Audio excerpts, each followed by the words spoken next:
আসসালামু আলাইকুম, welcome to my YouTube channel. Noodles তো আমরা সবাই রান্না করে খাই, তবে আজকে আমরা একটু ডিফারেন্ট ওয়েতে নুডলস খাবো, সেটি হচ্ছে নুডলসের পিঠা। উপকরণ হিসেবে আমরা নিয়েছি 2 প্যাকেট নুডলস, 2টি ডিম, কুচি করা পেঁয়াজ, স্বাদমতো লবণ, হাফ চামচ থেকে একটু কম হলুদ গুঁড়া, হাফ চামচ মরিচ গুঁড়া, হাফ চামচ জিরা গুঁড়া, 1 চামচ কর্নফ্লাওয়ার। এখানে আমরা নুডলসকে সিদ্ধ করে পানি দিয়ে ধুয়ে ঠান্ডা করে নিয়েছি। এরপর পানি ঝরিয়ে একটি বোলে নিয়ে নিলাম। এরপর এখানে পেঁয়াজগুলো ভালোভাবে কষিয়ে লেয়ারগুলো আলাদা করে দিয়েছি।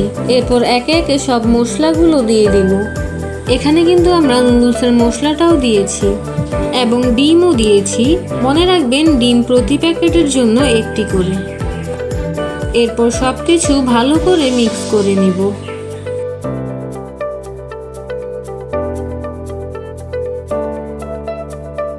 ডো রেডি হয়ে গিয়েছে। এরপর আমরা চুলায় একটি প্যান দিব, সেখানে রেগুলার রান্নার তেল দিব। তেলটা খুব ভালোভাবে গরম হয়ে আসলে সেখানে আমরা পিঠার ডোগুলো একে একে দিয়ে দিব। পিঠা দেওয়ার পর চুলার হিটটা আমরা কমিয়ে দিব। কিছুক্ষণ পর পিঠাগুলো উল্টিয়ে দিব।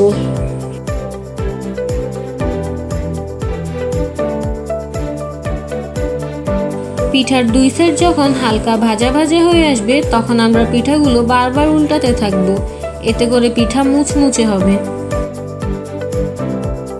আমাদের পিঠা হয়ে গিয়েছে, এখন আমরা পিঠাগুলো একে একে উঠিয়ে নিব।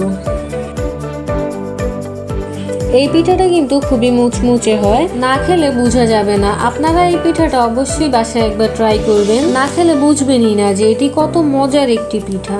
সন্ধ্যার নাস্তা, রমজানের ইফতারি কিংবা বাড়িতে মেহমান আসলে আমরা এই পিঠাটি বানিয়ে পরিবেশন করতে পারি। আমার রেসিপিটি যদি আপনাদের ভালো লাগে তাহলে লাইক, শেয়ার এবং সাবস্ক্রাইব করবেন।